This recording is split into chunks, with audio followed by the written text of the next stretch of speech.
Hello everyone, welcome to the second lecture in our HPGK series. तो आज हम करेंगे हमारे जियोग्राफी ऑफ हिमाचल में फॉर्मेशन ऑफ हिमालयाज। हिमालयाज की फॉर्मेशन में आपने हमेशा सुना होगा कि हिमालय 70 मिलियन ईयर्स पहले बने हैं, टर्शियरी माउंटेन्स हैं, सेडिमेंट्री माउंटेन्स हैं, आर्यन रॉक सिस्टम के माउंटेन्स हैं। तो ये सारी चीज़ें मैं आपको आज के लेक्चर में क्लियर करवा दूंगा। और हम ये समझें कि हिमालयाज कैसे बने हैं, उससे पहले हम समय को थोड़ा सा समझ लेते हैं कि समय को हम कैसे देखते हैं जियोग्राफी में। एक बहुत कोर जियोग्राफी का टॉपिक है जियोलॉजिकल टाइम स्केल, लेकिन ये मैं आपको इसलिए करवा रहा हूँ ताकि आपको जब कोई बात करे कि हिमालयाज इतने मिलियन ईयर्स पहले बने हैं तो आपको वो समझ में आ जाए कि ये बात कहाँ की कर रहे हैं और कैसे ये टर्शियरी माउंटेन्स हैं और कैसे ये आर्यन रॉक सिस्टम में भी कैसे आते हैं। तो ये देखिए, जैसे समय जियोलॉजिकल टाइम स्केल में हमारे पास इयॉन है, एरा है, पीरियड है, एपॉक है, एज है।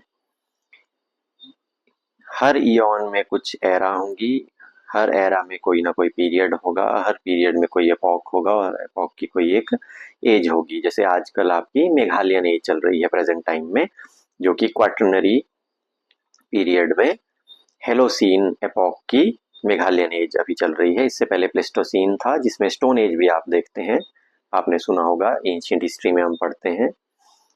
तो इयॉन्स हमारे पास है हेडियन, आर्कियन, प्रोटेरोजोइक, फेनेरोजोइक। ये बहुत ही ज्यादा पुराना समय है। प्रोटेरोजोइक इयॉन का मतलब है प्रिमिटिव लाइफ, पुरानिक, पुराने समय में जब लाइफ शुरू हुई थी, अभी शुरू ही की हुई थी, तब की ये बात है। फेनेरोजोइक इयॉन का मतलब है विजिबल लाइफ, कि जब से हमें जीव जंतु नजर आने लगे। अब फेनेरोजोइक इयॉन में मैंने जैसे आपको कहा इयॉन, जैसे देखिए हमारे पास साल होता है, साल में महीने होते हैं, महीनों में वीक्स होते हैं, वीक्स में दिन होते हैं, दिन में कुछ आवर्स होते हैं, वैसे ही एक टाइम का कॉन्सेप्ट है। इयॉन सबसे पहले आता है, फिर एरा, फिर पीरियड, फिर एपॉक, फिर एज। और ये ऑर्डर आपने याद रखना है, एग्जाम में कई बार ये भी अरेंज करने के लिए आ जाता है कि इयॉन पहले आएगा या एरा पहले आएगा।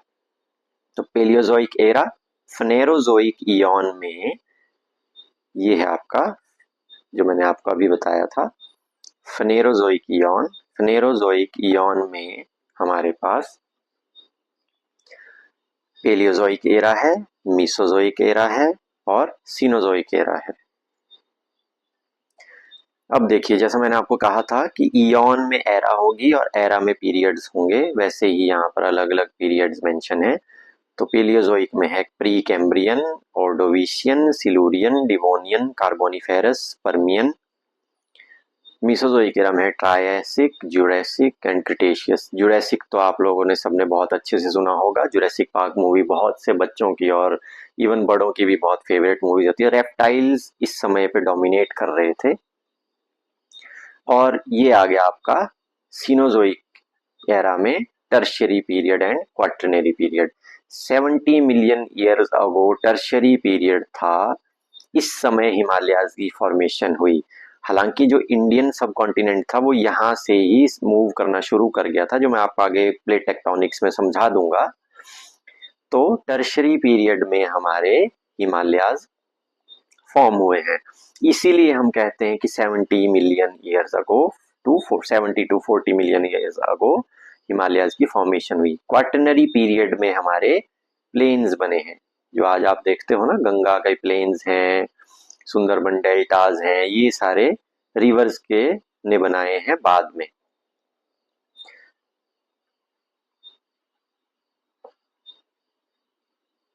अब देखिए, हम बात कर रहे थे टर्शरी पीरियड की। तो टर्शरी पीरियड में हमारे पास हिमालयाज की फॉर्मेशन होती हुई हमें दिखती है। तो अब बात आती है कि हिमालयाज फॉर्म कैसे हुए अचानक। इतने बड़े बड़े पहाड़, जो कि इनको हम सबसे यंग माउंटेन्स भी बोलते हैं, क्योंकि ये यहाँ पर, अब देखो जियोलॉजिकल टाइम स्केल इतना बड़ा स्केल है, बिलियन ईयर्स से पहले से बात चली है, तो 70 मिलियन तो कुछ भी नहीं है उसके आगे। इसीलिए हम इनको यंग माउंटेन्स भी कहते हैं हिमालयाज को। अब बात आती है कि हम हिमालयाज़ के बारे में क्या जानते हैं और ये फॉर्म कैसे हुई। ये देखिए, जैसे इंडिया का जो लैंड मास था वो यहाँ से मूव होता होता ये इंडिया था और ये यूरेशिया की प्लेट के साथ आकर टकराया। इस टकराने की वजह से ही यहाँ पर पहाड़ क्रिएट हुए हैं। इसे हम प्लेट टेक्टोनिक्स में बहुत अच्छे से अब समझने वाले हैं। प्लेट टेक्टोनिक्स की जब हम बात करेंगे तो सबसे पहले हम समझेंगे हमारी जो अर्थ की जो लेयर्स हैं, डिफरेंट लेयर्स। ये हमारी अर्थ है। अर्थ में जब हम नीचे की तरफ को जाएंगे, सेंटर कोर की तरफ को, तो हमें वेरियस लेयर्स मिलती है।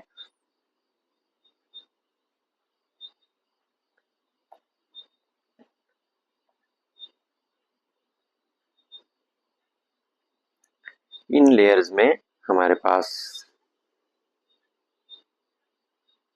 क्रस्ट है। ये है आपकी कॉन्टिनेंटल क्रस्ट और ये है ओशियनिक क्रस्ट। और अपर मेंटल है, then is your mantle, then is your core.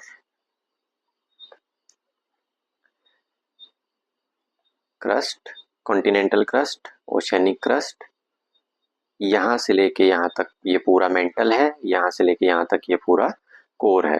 अब मैं आपको थोड़ा सा समझा देता हूँ।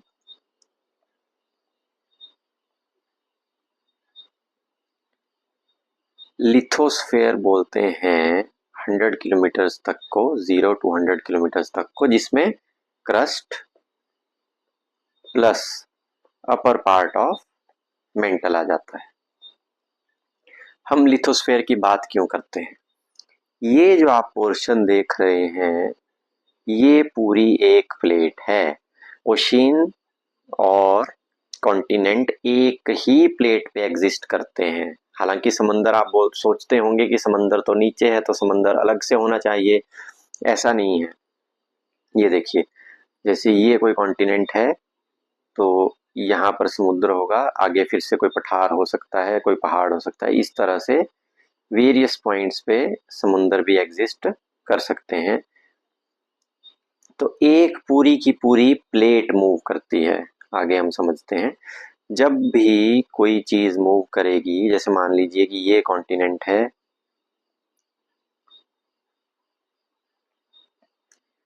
ऐसा कुछ है, यहाँ पर आपकी ओशियनिक क्रस्ट है और ये कॉन्टिनेंटल क्रस्ट है, तो ये पूरी एक प्लेट है।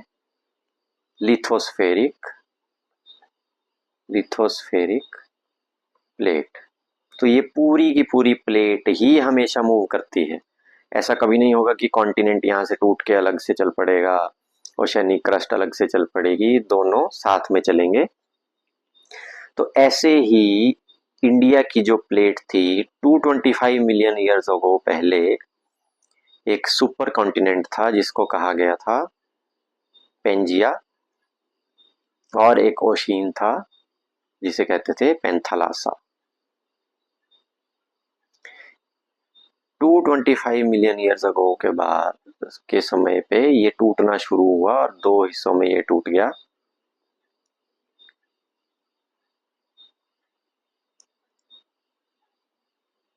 और यहाँ पर जो इसके बीच में समंदर आ गया वो था टेथिस सी। टेथिस सी बीच में घुस गया और यहाँ पर आपका आ गया गोंडवाना लैंड और लोरेशिया। देखिए, मैं आपको थोड़ा सा बना के दिखा देता हूँ। ये आपकी अर्थ है। कुछ इस तरह से हमारे पास पेंजिया था।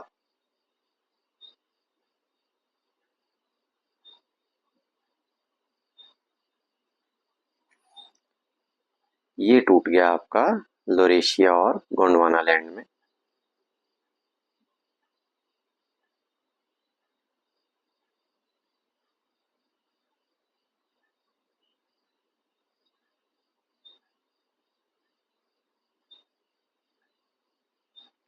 थोड़ी सी शेप्स आप आइडेंटिफाई कर पा रहे होंगे शायद। ये वाला जो पार्ट है, दिस इज योर इंडिया का पार्ट है ये, इंडिया की ये प्लेट है। यही इंडिया की प्लेट मूव करेगी वेस्टवर्ड और ये टकराएगी यूरेशिया की प्लेट से। अब आप लोग सोच रहे होंगे कि लिथोस्फेरिक प्लेट्स पढ़ा दी, लिथोस्फेरिक प्लेट पूरी मूव करती है, लेकिन मूव करती क्यों है? ये जो प्लेट्स हैं ये मूव ही क्यों करती हैं? तो मूवमेंट के पीछे सिंपल सा एक रीजन है,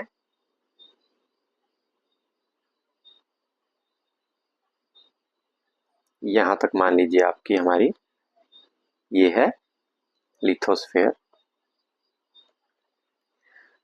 यहाँ पर 100 किलोमीटर से नीचे 400 किलोमीटर तक एक लेयर हमें मिलती है जिसे हम बोलते हैं एस्थीनोस्फेयर। एस्थीनोस्फेयर है जोन ऑफ लो वेलोसिटी। यहाँ पर रेडियो एक्टिव एलिमेंट्स के द्वारा मेंटल प्लूम्स उठते हैं। यहाँ पे जो रॉक था, अब देखिए रेडियो एक्टिव एलिमेंट्स का डीके होगा तो हीट जनरेट होगी, हीट जनरेशन से ये रॉक जो है वो सेमी मोल्टन स्टेट, पिघली हुई सी प्लास्टिक जैसे होता है, तो ये प्लास्टिकी सी लेयर एक यहाँ पर नीचे है। और ये जब प्लूम्स ऊपर उठते हैं, जब राइज करते हैं तो कूल डाउन हो जाते हैं, ऊपर पहुंचते हैं तो इसलिए फिर डाउन भी आ जाते हैं। लेकिन राइज करते हुए और डाउन होते हुए ये टेंजेंशियली इन्हें फोर्स प्रोवाइड कर देते हैं लेयर्स को, और इसी वजह से जो है due to the internal radio active decay जो मेंटल प्लूम्स उठते हैं ड्यू टू थर्मल डिफरेंशिएशन। कोई चीज ठंडी होगी तो डाउन जाती है, गर्म होगी तो वो ऊपर उठेगी, लेकिन गर्म होके ऊपर उठने की वजह से ही कूलिंग हो जाती है उसमें और वो फिर से सबडक्ट, तो ऐसा कुछ मेंटल प्लूम्स आपके बन जाते हैं कुछ ऐसे। अब ऊपर जो प्लेट होगी उसको ये धक्का लगाते हैं, तो हमारी जो प्लेट्स जो मूव करती है वो इन्हीं एस्थेनोस्फेयर के अंदर जो मोल्टन लावा है उसी की वजह से मूव करती है। यही मोल्टन लावा मैग्मा जिसे कहते हैं, जब वो अंदर की स्टेट में होगा लावा के फॉर्म में वोल्केनोस से बाहर भी निकलता है। जैसा आपने देखा होगा कि वोल्केनिक माउंटेन्स होते हैं तो उसमें से लावा बाहर निकलता है, या जब उनका इरप्शन होता है वो फटते हैं तो लावा निकलता है बाहर। तो ये लावा भी एस्थेनोस्फेयर में से ही बाहर आता है। कुछ हॉटस्पॉट्स में ये लावा कोर से डायरेक्टली भी बाहर निकलता है, जो परमानेंट हॉटस्पॉट्स होते हैं, जैसे रीयूनियन एक इसका एग्जांपल है। ये मैं आपको इसलिए करवा रहा हूँ कि जियोग्राफी का जनरल थोड़ा सा ओवरव्यू मैं आपको साथ में दे दूं, ताकि हमें हिमालयाज को समझने में किसी भी तरह की कोई दिक्कत सामने ना आए। अब देखिए, ये मान लीजिए आपका लॉरेशिया है और ये इंडियन प्लेट है, तो ये इंडियन प्लेट इसकी तरफ मूव करना शुरू की और ये टकराई लॉरेशियन प्लेट्स के साथ हमारी इंडिया की प्लेट यहाँ पे सबसे पहले। इसके बाद यहाँ पर जैसे दरवाज़ा बंद होता है, डोर शट मैकेनिज्म की वजह से ये पूरा एरिया भी टकरा गया, और जैसा कि हमारा आज ये कॉन्टिनेंट है इंडिया, ये हमारे पास बन गया। ये देखिए, अब मैं आपको समझाता हूँ कि हिमालयाज इसमें कैसे बन गए। तो देखिए,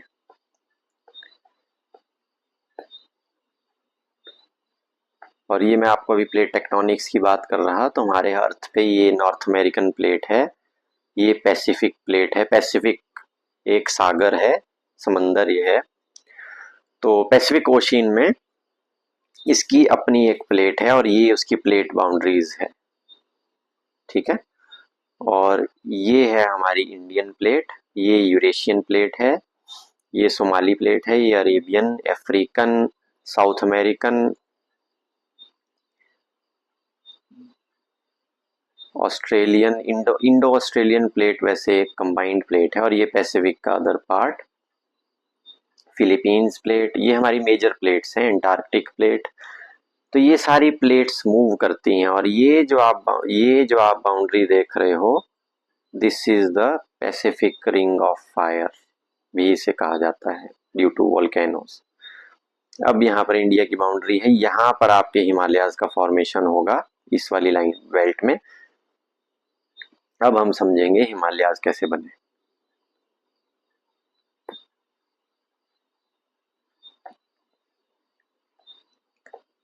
देखिए, सबसे पहले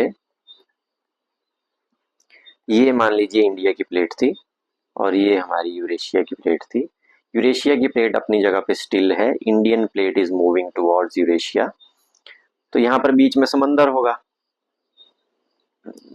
इमेजिन कीजिए आप, जब इंडिया की प्लेट इसकी तरफ जा रही है तो यहाँ तो समुद्र होगा, तैथिस सी बीच में था। ये इंडिया की प्लेट है और ये यूरेशिया की प्लेट है। तो ये जब इधर को मूव कर रही थी, अब बारिशें बरसात तो होती होगी उस टाइम पे भी, जैसे आज नदियां हैं तो यहाँ पर भी कोई ना कोई नदियां उस टाइम होती होगी, और नदियां इधर को जाती होगी समंदर में तो गिरती ही होगी। तो यहाँ पर नदियों ने धीरे धीरे सेडिमेंट्स इकट्ठा करना शुरू कर दिए, और यहाँ पर ओशेनिक ओशेनिक प्लेट भी है आपकी। अब ये जो सेडिमेंट्स थे, ये इतने ज्यादा बढ़ गए, इससे बन गया जियोसिंक्लाइन वेज बन गई इससे, जो कि सेडिमेंट्स की थी। अब जब ये प्लेट आगे मूव करती रही तो यहाँ पर जो ओशियनिक प्लेट थी, प्लेट्स हमारे पास देखो, कॉन्टिनेंटल प्लेट होती है, ओशियनिक प्लेट होती है, कॉन्टिनेंटल प्लस ओशियनिक प्लेट होती है। तो ये जो ओशियनिक प्लेट थी, ये सबडक्ट करेगी। कॉन्टिनेंटल प्लेट सबडक्ट नहीं करती है, हमेशा ओशियनिक प्लेट सबडक्ट करती है। तो सबसे पहले जो कोलिजन हुआ वो हुआ इंडिया और यूरेशिया के बीच की ओशियनिक, और ये वाली ओशियनिक प्लेट और ये वाला यूरेशिया की continental plate oceanic plate subduct की।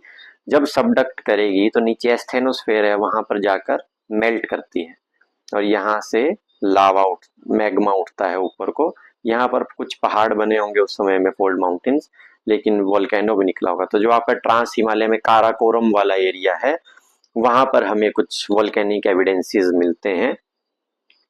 अब इसके बाद जब ये हो गया, अब ओशेनिक प्लेट जब सबडक्ट कर गई, तो इंडिया की प्लेट तो स्टिल मूव कर रही है, तो थोड़ी और नजदीक आ गई होगी। लेकिन जो यहाँ का जो सेडिमेंट था, अवशेष सेडिमेंट थे, मरीन सेडिमेंट्स, वो राइज करने लग गए ऊपर की तरफ।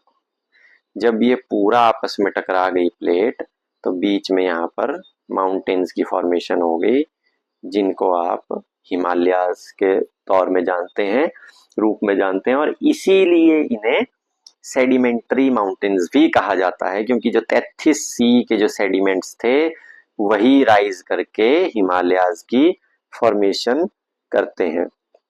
तो यहाँ पर डबल कन्वर्जेंस हुई है, ओशियनिक और कॉन्टिनेंट, और कॉन्टिनेंट एंड कॉन्टिनेंट, पहले ये फिर ये। जब दोनों कॉन्टिनेंट आपस में कोलाइड किए तो वो टकरा कर नीचे तो सबडक्ट तो करते नहीं है, जैसे मैंने आपको बताया। तो जो उनके बीच के जो अवशेष थे वो राइज कर गए, और इसी में पीछे का पार्ट जो तिब्बत का पठार था, वो भी इसके साथ उठ गया। अब ये तो हमने पढ़ लिया हिमालयाज बने कैसे। अब इसमें जब ये हिमालयाज की फॉर्मेशन हुई, तो इसमें मल्टीपल डिविजन्स क्रिएट हो गए।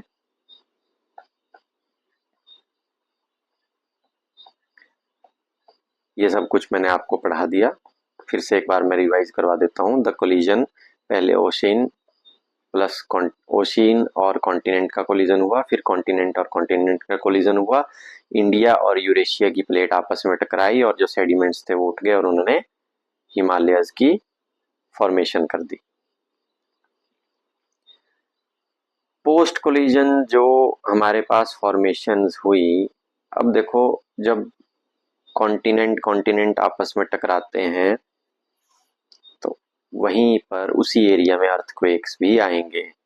दो प्लेट्स आपस में टकरा रही है, जोर लगा रही है, देखो आज भी लगा रही है, हिमालयाज आर स्टिल राइजिंग। तो जब ये आपस में जोर लगाते हैं, तो यहाँ पर जब फ्रैक्चर होता है या स्लिप करती है प्लेट्स, तो अर्थक्वेक्स फॉर्म होते हैं, और वो आप जानते ही हैं कि Himalayas are very prone to earthquakes.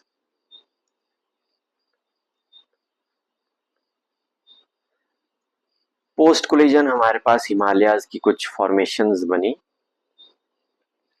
जिसमें कि फर्स्ट है ट्रांस हिमालयाज, सेकंड है ग्रेट हिमालयाज, थर्ड है मिडल और लेसर हिमालयाज, और फोर्थ नंबर पे हैं शिवालिक्स। आई होप आप लोगों को हिमालयाज की फॉर्मेशन क्लियर हो गई होगी सिंपल वे में। आपने सिंपल सी ये चीज याद रखनी है कि इंडिया की प्लेट और यूरेशिया की प्लेट आपस में टकराई, जो 33C की जियोसिंक्लाइन बने थे सेडिमेंट्स के, वो सेडिमेंट्स राइज कर गए। आप इसको बड़े आराम से आपस में आप समझ सकते हैं इसको। अपने दोनों हाथ लीजिए और अपनी फिंगर्स को टच कर दीजिए और जोर लगाइए, और आपकी फिंगर्स जो है वो ऊपर को जाना शुरू कर देगी। ऐसे ही हिमालयाज के पहाड़ ऊपर को चले गए। अब यहाँ पर जो हमारी ट्रांस हिमालयाज रेंज है, इसमें कुछ माउंटेन रेंजेस और आती हैं, जैसे काराकोरम, लद्दाख, जांस्कर और कैलाश रेंज। ये ट्रांस हिमालयाज का पार्ट है। ग्रेट हिमालयाज में हमारे पास माउंटेन पीक्स हैं, और मिडल और लेसर हिमालयाज में जैसे हिमाचल में हमें मिलती है पीर पंजाल और धौलाधार रेंज, ये लेसर और मिडल हिमालयाज में आती है, और शिवालिक्स। हमने हिमालयाज इसलिए कवर किया क्योंकि अब हम जानते हैं कि शिवालिक्स, मिडल और लेसर हिमालयाज, ग्रेट हिमालयाज और ट्रांस की जांस्कर रेंज जो हम हिमाचल में पढ़ते हैं, वो हिमालयाज का पार्ट है। ग्रेट हिमालयाज हम हिमाचल में पढ़ेंगे, मिडल और लेसर हिमालयाज हम हिमाचल में पढ़ेंगे, और शिवालिक्स और इनके माउंटेन पीक्स, इनकी माउंटेन रेंजेस जो हमारे हिमाचल के लिए स्पेसिफिक है वो हम करेंगे। और ये सब मैं आपको अब कल की क्लास में करवाऊंगा। आज के लिए आई थिंक ये लेक्चर हैवी हो गया है थोड़ा, आप इसको देखिए, अच्छे से याद कीजिए। इसमें बहुत कॉम्प्लिकेटेड कुछ नहीं है। हाँ, मैंने आपको जियोग्राफी के कॉन्सेप्ट्स ऊपर ऊपर से करवाए हैं, बहुत ज़्यादा डिटेल में नहीं अभी करवाए हैं, क्योंकि ये मैं आपको सिर्फ पॉलिशिंग के लिए करवा रहा हूँ। अब कल से जो है हमारा कोर हिमाचल जीके शुरू हो जाएगा, जिसमें हम शिवालिक्स, पीर पंजाल, धौलाधार, ग्रेट हिमालयाज और जास्कर रेंज के बारे में बातें करेंगे, और डिफरेंट डिस्ट्रिक्ट्स में हमारी कौन कौन सी पीक्स भी हैं इसके बारे में भी हम बात करेंगे। तो कल के लेक्चर के लिए भी आप हमारे साथ जुड़िए, और इन लेक्चर्स को ज़्यादा से ज़्यादा स्टूडेंट्स से शेयर कीजिए जो कोचिंग अफोर्ड नहीं कर सकते हैं या पढ़ना चाहते हैं और हिमाचल जी के पूरा पढ़ना चाहते हैं। हमारे चैनल पे आपको हिमालयन स्क्रॉल्स पे पूरी की पूरी प्लेलिस्ट एक समय पे बन के तैयार हो जाएगी। तो ये आज का लेक्चर हम यहीं पे ख़त्म करते हैं। बहुत अच्छे से पढ़ना है आपने, डीमोटिवेट बिल्कुल नहीं होना है। समय बेशक हिमाचल में अभी थोड़ा खराब चल रहा है युवा पीढ़ी के लिए, एग्जाम्स नहीं आ रहे हैं, चीटिंग का दौर देखिए पूरे इंडिया में चला हुआ है, तो आपने उससे घबराना नहीं है। आपने अपना कर्म करते रहना है, फल की चिंता नहीं करनी है। एटलीस्ट जब एग्जाम आए तो आपको हर चीज़ अच्छे से याद होनी चाहिए। मैं चाहता हूँ कि उस समय ऐसा कोई भी आपके पास रीज़न ना रहे कि आप एग्ज़ाम में किसी भी तरह से पीछे रह जाएं। तो ये आपने अच्छे से याद कर लेना है। Thank you so much. आज के लिए हिमालयाज ही हम पढ़ेंगे, कल से हम शुरू करेंगे हमारी रेंजेस। तो देखेंगे कल हमारे से कितना कवर हो पाएगा। आई होप, मैं वैसे सोच रहा था कि एक एक करके आपको करवाऊं, शायद कल हम शिवालिक्स और धौलाधार, पीर पंजाल इन्हें कर लेंगे, या अगर हो सकेगा तो पूरी माउंटेन रेंजेस हम कल कर लेंगे, और परसों से हम अपनी पीक्स की शुरुआत कर देंगे। Thank you so much, keep learning.